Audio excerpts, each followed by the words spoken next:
नमस्कार साथियों, NMF news देख रहे हैं आप। आपके साथ मैं हूं अनुपम प्रसून। पाकिस्तान में खलबली मची हुई है। अब अचानक पाकिस्तान की सेना, पाकिस्तान की सरकार, पाकिस्तान के जो आका है चीन, तुर्की, ये सब घबरा गए। पता नहीं पाकिस्तान में अचानक ऐसा क्या हो रहा है जिससे कुछ ऐसे लोग जो सेना से जुड़े हुए हैं, जो आतंकियों से साठगांठ रखते हैं, वो निपटाए जाने लगे। एक तरफ आपको पता ही है कि पाकिस्तान अभी खुमारी में जी रहा है। उसे ऐसा लग रहा है कि जिस घुट्टी को पिलाई है मुनीर ने, उस घुट्टी को पीने के बाद उसे लग रहा है कि वो ये जंग जीत चुका है। भारत के खिलाफ उसने बहुत बड़ी जीत हासिल कर ली है और उसकी सरकार उसे हर दिन, हर घंटे इसी सपने में धकेलते जा रही है।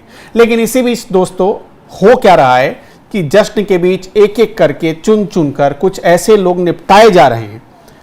कोई अज्ञात आता है, पता नहीं आंधी की तरह आता है और तूफान के झोंके की तरह ठोक कर चला जाता है। ऐसे ही एक शख्स को ठोक गया है और जो खबर मिल रही है उसका सीधा लिंक पाकिस्तानी आर्मी से था, पाकिस्तानी सेना के बम निरोधक दस्ते से जुड़ा हुआ था।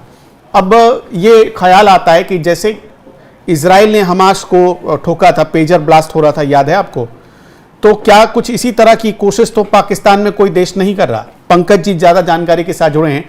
पंकज जी, ये जो अचानक फिर से अज्ञात जो खड़ा हो गया है पाकिस्तान में, इसकी कहानी क्या है? क्या ये काल्पनिक पात्र है या कौन है ये जो दिखता नहीं है, मिस्टर इंडिया की तरह आता है और निपटा कर चला जाता है? आपने हिजबुल्लाह की बात की ना। हिजबुल्लाह एक वेल सोफिस्टिकेटेड टेरर ऑर्गेनाइजेशन है जिसकी तकनीक है और उनको मारने के लिए पेजर ब्लास्ट करवाना पड़ा। ये कबायली लड़ाके हैं, इनको टेक्नोलॉजी से कुछ लेना देना नहीं है। ये सिर्फ जज्बे वाली कौम है, इसलिए जज्बे में जा रहे हैं। ये जो आप तस्वीरें दिखा रहे हैं ना, ये पाकिस्तान के क्वेटा शहर की तस्वीरें हैं और यहाँ आजादी का जश्न मन रहा था। जैसे ही वो जश्न मुनीर मेंगल रोड के पास से गुजरा, अचानक विस्फोट हुआ। अब वो उसी में से कोई बम बांध के भी जश्न मना रहा होगा, मुझे नहीं पता। और उस विस्फोट के बाद कई लोग मारे गए। दो लोगों में से एक, जिसके बारे में बताया जा रहा था, एक घायल और एक मृतक, ये पाकिस्तानी सेना के बम निरोधक दस्ते का सदस्य था। इसका काम ये चेक करना था कि उस रैली में, भीड़ में कोई बम लगाकर नहीं घूम रहा हो और बीचों बीच बम फूट गया। ये है एफिशिएंसी। इनका एयर डिफेंस सिस्टम ही नहीं, इनका रोड डिफेंस सिस्टम भी ये हाल है इनका। और कई लोग मारे गए हैं। और अज्ञात बंदूकधारियों के बारे में बोल रहा है, इस बार तो बंदूकधारी नहीं थे, अज्ञात बमधारी था और लेके उड़ गया। 16 लोगों के बारे में खबर है कि 16 लोगों के निपटा दिया। ये हाल है। अच्छा, ये अज्ञात है कौन? इसका कहां से लिंक है? क्या इसके बारे में कोई आप बता पाएंगे या फिर नहीं? बिल्कुल उसी स्टाइल में ये सब कुछ चल रहा है जैसे आपने देखा होगा कि अचानक से एक रात में सब कुछ खत्म हो जाता है, कोई आता है सब कुछ लेकर चला जाता है। पाकिस्तान में कोई ऐसा तो नहीं आ गया? ये क्या कोई एलियन है? कौन है ये? नहीं पता नहीं। मैंने तो सुना था कि आसमान से अगर किताब उतर सकती है तो आसमान से फरिश्ते भी उतर सकते हैं। अब पता नहीं अल्लाह की मर्जी क्या है।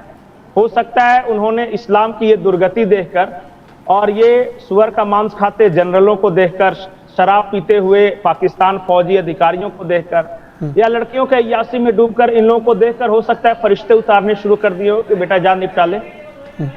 ये भी हो सकता है ना। आज एक और मैं खबर आपको बताता हूं। कराची में आतंकी संगठनों की एक बैठक हुई और वहां पता नहीं दफ्तारे मिल्लत या इस तरह करके एक रैली ऑर्गेनाइज किया।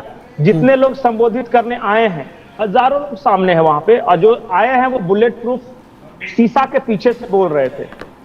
मैंने कहा कि कराची शहर के बीचों बीच आतंकियों के आका अगर बुलेट प्रूफ शीशा के पीछे से एड्रेस करेंगे तो कॉन्फिडेंस पे क्या असर पड़ेगा उन मुजाहिदों का जो कि मरने के लिए तैयार बैठे। इनके कहने पर वो सोचेंगे कि ये तो अपनी जान बचा रहे हैं।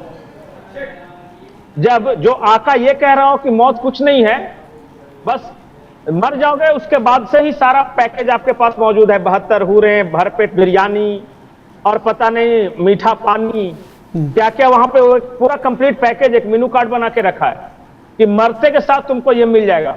और खुद मरने के लिए तैयार नहीं है, वो खुद बुलेट प्रूफ शीशे के पीछे से बोल रहे हैं। ये क्या जादू है भाई? जिनको मरने बोल रहे तुम भी तो मरने के लिए तैयार रहो, तुम अपनी जान क्यों बचाते फिर रहे हो? आज ही कराची में हुआ है, जाके देख लीजिएगा, वो पूरा विजुअल मौजूद है। अच्छा, कहीं बात ऐसा तो नहीं कि पाकिस्तान में बैठे इन लोगों की हालत बिल्कुल हिजबुल्लाह वाली होने जा रही है? नहीं, हिजबुल्लाह के लिए बहुत मेहनत की जरूरत थी, बाकायदा पूरा प्लानिंग करना पड़ा। इनके लिए कुछ करने की जरूरत है, अपने ही में ये काफी है एक दूसरे के लिए।